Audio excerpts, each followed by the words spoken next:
going on, guys and gals?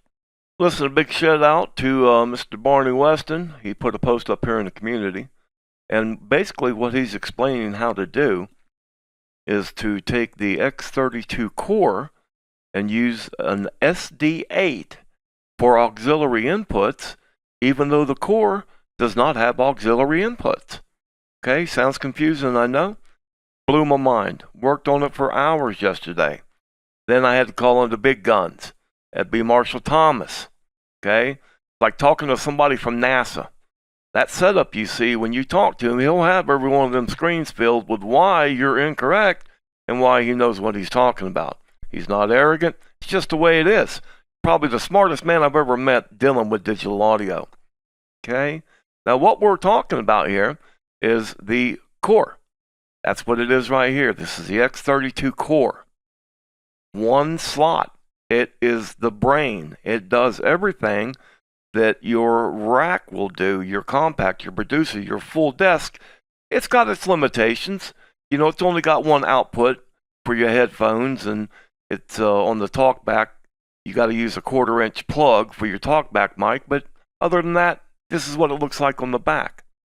You've got your AC input, you got your expansion slot. You can use the SD Live cards if you wanted to. You got your remote for the Ethernet, you got your MIDI, you got your alternate, which is your P16s, you got your 2 AES ports, and here you have your monitor out, near field, studios, monitors, whatever you want to call them, and then you have your mic input along with your trim. Now, they don't sell these anymore, okay? But what they do sell is the Midas, let me get him set up here, the M32 core. Remember, guys, these takes up very little space. Okay, one rack. That's it. And then you would simply run off and use your stage boxes. Now, on the SD8, one very important thing to remember when we start talking about this output selector switch right here must be on 1 through 8 out. Okay? And that's it. So I'm going to go ahead and log out of Facebook, and we're going to jump down into X32 Edit. Okay, guys, and here we are. Now, here I've got my headset just disabled. I'm not using that. I'm coming in from the actual wing rack. Here, the drum machine is on A2. I've got the, we're going to be using aux 1 as our insert. This is not a sends and return. This is an actual insert to where you can use any of your exterior, outboard, whatever you want to call it, FX devices. It could be compressors, gates, limiters. I think Behringer has that FX2000 just loaded with all kinds of reverbs and different effects that you can use. And this is how you would set it up. So let's go ahead and go to routing. The first thing we're going to look at right here is I've got my S16 on the A port, and I've got my AES50 B port assigned with my SD8. Now, since I'm only using 2 inputs, I'm going to aux in remap these aux ins to B1 and 2. Now, what makes this work is because of this AES50 routing right here. Normally, by default, this last one you see over here with B, these are a complete pattern. This is your A port, this is your B port. Normally, this B port is right here. Okay, if we center this up right here, that's what it looks like. But you see where we have this aux in right here? That's what we want. See where we do the L that comes over to AES50 B1 through 8? Boom. That's what we want right there. That's what makes everything work. Our card stays the same. Our XLR outputs stay the same. Here, these all stay the same. Now, I am using the 8, right here, my 8 XLR output on my S16 assigned to the AES50 port A that goes to my X32 rack, because that is actually feeding input number 2 on my wing, and that's what allows you to hear this drum machine. The drum machine is coming into channel 2, just like it shows. Okay? Now, another important thing is over here on our aux outs. And Barney, this is where I was having the issue yesterday with my drum machine. It was just way too hot. I had it on post fader. you must put and just like Barney mentioned, that's what he has in his pictures. You need to set your insert points pre-fader. Okay, this is critical. So all we've done is we've come to our aux outs. We've set them up on our inserts. You can use these for whatever else you wanted to. If you wanted to use left and right and then start running some mix buses off of them, by all means. It doesn't matter. Right now, we're just using these two right here, okay, as inserts for our SD8. So we come to the alternate, nothing there, nothing there, and nothing there. And let's go ahead and listen to what this is going to sound like.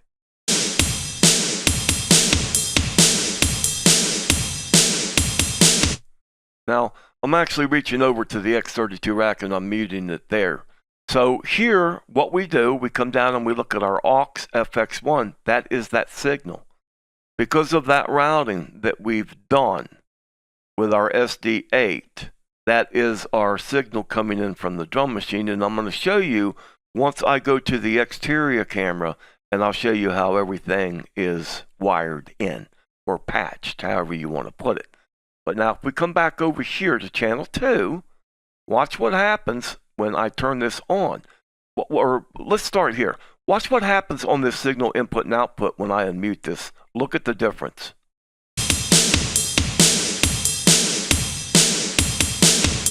Now, the output difference is because right here I've got the fader of 3.7 dBs past unity. But I'm going to turn this on now. Now watch what happens when I unmute it. You see?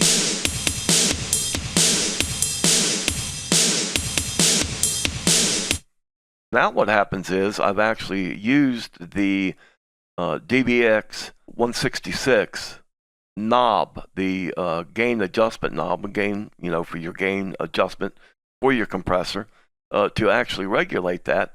And I'm going to unmute it and then I'm going to go twist that knob.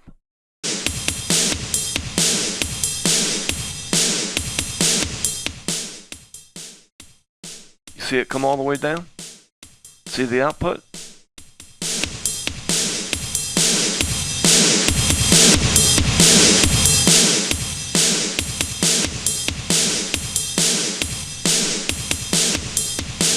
So just like with our internal compressors, we always have that makeup gain that we can apply to it, and that is the same procedure done with the 166, the DBX. So what I want you to do is I want you to listen to how it tightens up that snare drum. Okay, instead of making it, people say it's boxy. Well, if you listen to the snare, that's boxy. If you listen to it after the compressor is engaged, that's where it's tightened it up. It doesn't sound like the snare is sitting in a big old boxy room. Just listen to it. You put some headphones on if you got them. Remember, it's always the little steps added together. It's never the one great big step. Okay? So let's do it and let's listen to it.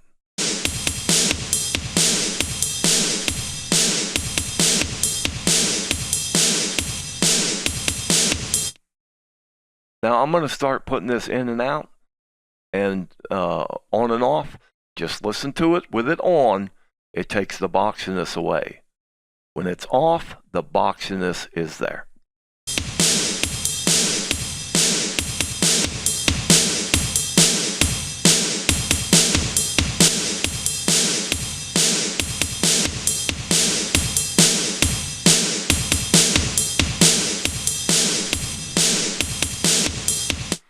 Okay, so now I'm going to go ahead and come off of this and we're going to switch and we're going to go over to the exterior camera and I'll show you what I got going on with the hardware gear. All right.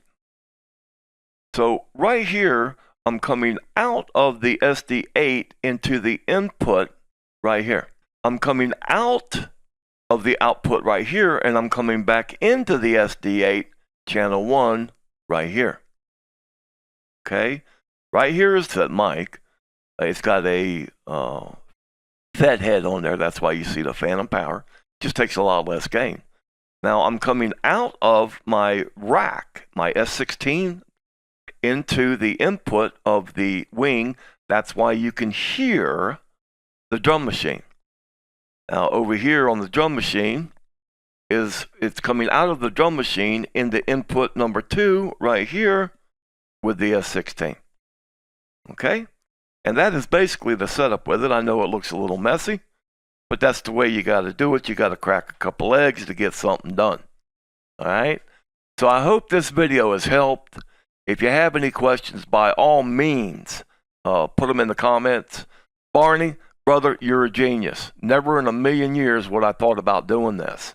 Thank you so much for your contribution, and thank you so much for being active in our Facebook community. All right? Take care, God bless, and we are out of here.